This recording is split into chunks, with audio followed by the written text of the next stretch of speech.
Let's do some more problems involving Newton's laws. Okay, so this problem that I'm taking from I think it's from Oregon University.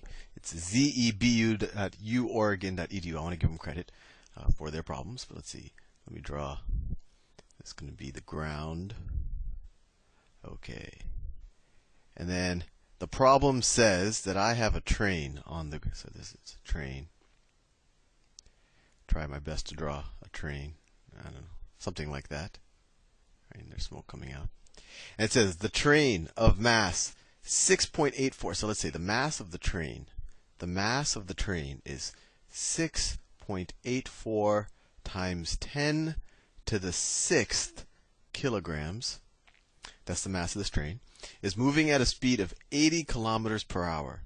So its velocity, we could say its initial velocity because I think it's going to ask me what happens to its velocity. So its initial velocity is equal to 80 kilometers per hour.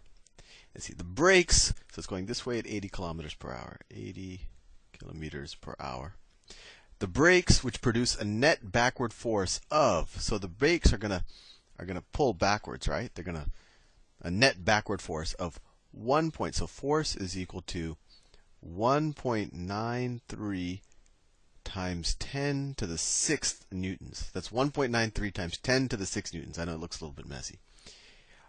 And that the brakes are going to be applied for 25 seconds. So the force of the, I'll say force sub B, or the force of the brakes, is 1.93 times 10 to the 6th newtons.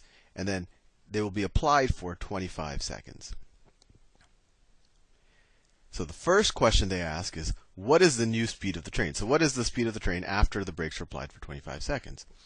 Well, all we have to figure out is how fast is the train decelerating? Or what rate of deceleration does this backward force create? So we just go back to our basics. Let me switch colors because this red's getting a little monotonous. Force is equal to mass times acceleration. Probably the easiest formula ever to memorize. And what's the backward force? The backward force is 1.93 times 10 to the 6th. So 1.93 times 10 to the 6th. And that equals mass times acceleration. What's the mass? Mass is right here. 6 point, that's a decimal there. 6.84 times 10 to the 6th. Times acceleration, right? And acceleration is what we're trying to figure out. And remember, if the force is pulling back, then of course the acceleration is also going to be backwards, or it's going to essentially slow down the train. So I know this is very messy, but let's just divide. Well, we could divide both sides by 10 to the 6th just to get that out of the way, and that simplifies things a little bit. And then we're left with the acceleration. I'm just flipping both sides of this equation.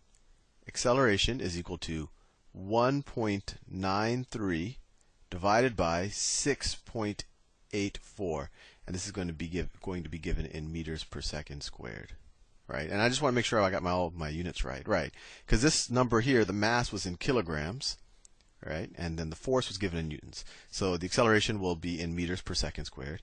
And let's get the handy calculator here, because this looks, I don't want to waste your time reviewing how to divide decimals, although that might not be a bad review. Most people forget. 1.93 divided by 6. Whoops, I think I messed up. So let me see. 1.93 divided by 6.84 is 0.282.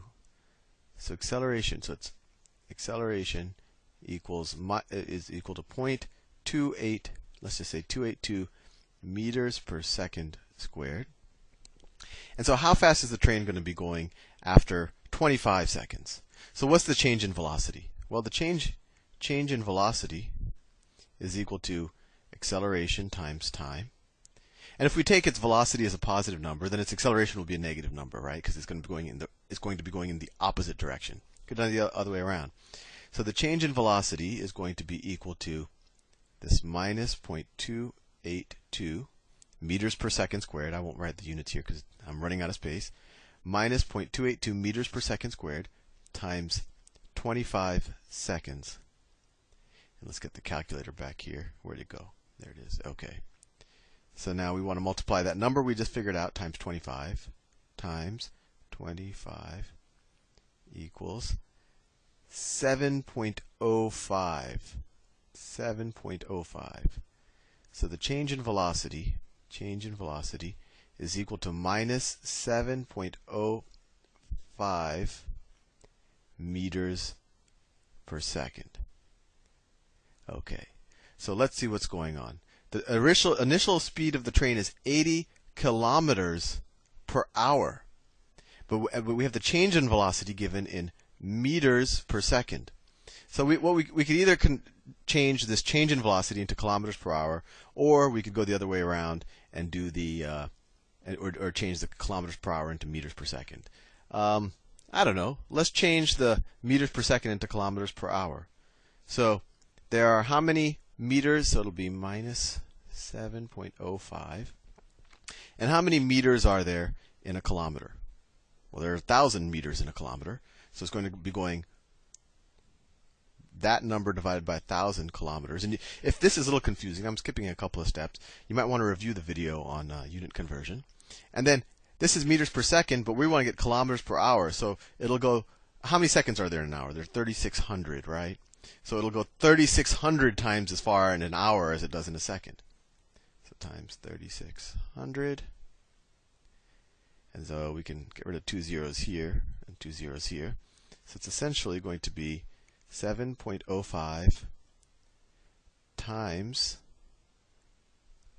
36. I just got rid of zeros. I'll write the zeros there just so you don't get confused. Divided by 1,000. 1, 1, 2, 3 equals 25.39 kilometers per hour. So I'll just round 25 kilometers per hour. So the change in velocity is minus 25 kilometers per hour. So that's how much. What's the change in velocity? If it was starting off at 80 kilometers and then the change in velocity is minus 25, what's its new velocity? Well, it's going to be 80 minus 25. The initial velocity minus the change in velocity, or plus the change in velocity, depending on how you view that negative number. So 80 minus 25, so we could say the final velocity. The final velocity is going to be 80 minus 25 is 55 kilometers per hour. Now the second part of this question is, how far has the train traveled in this time? So essentially, how far does the train go as it breaks from 80 kilometers per hour to 55 kilometers per hour? Well, all we have to figure out is the average velocity and then multiply that times the time, right? So what's the average velocity here? Now let me just clear this because I think it's getting to, you don't need a drawing of a train. See if I remember so the initial velocity was 80 kilometers per hour. Final velocity is 55 kilometers per hour. So the average velocity is going to be 80 plus 55 over 2, which is what? 67.5? Something like that. Right, 67.5. 67.5 kilometers per hour. And then if we want to figure out the total distance it travels, distance is equal to average velocity times time. The average velocity, well, we have the time in seconds, right? So we have 25 seconds here. But this is given in kilometers per hour. So we want to convert this into maybe meters per second. So what we do is take the 67.5. It's going to go times 1,000. That's how many meters it's going to go. And then in a second, it's going to go 1/3600th of that. So let's see what that gives us. 67.5 times 1,000 divided by 3,600. 18.75. 18.75. That's the meters per second. That's the average velocity in meters per second. And we go for 25 seconds. So what does that give us? Times 25 equals 468 meters. 468.75 meters. That's how far it traveled just to break from 80 kilometers per hour to 55 kilometers per hour. And it took 25 seconds. Hopefully I haven't confused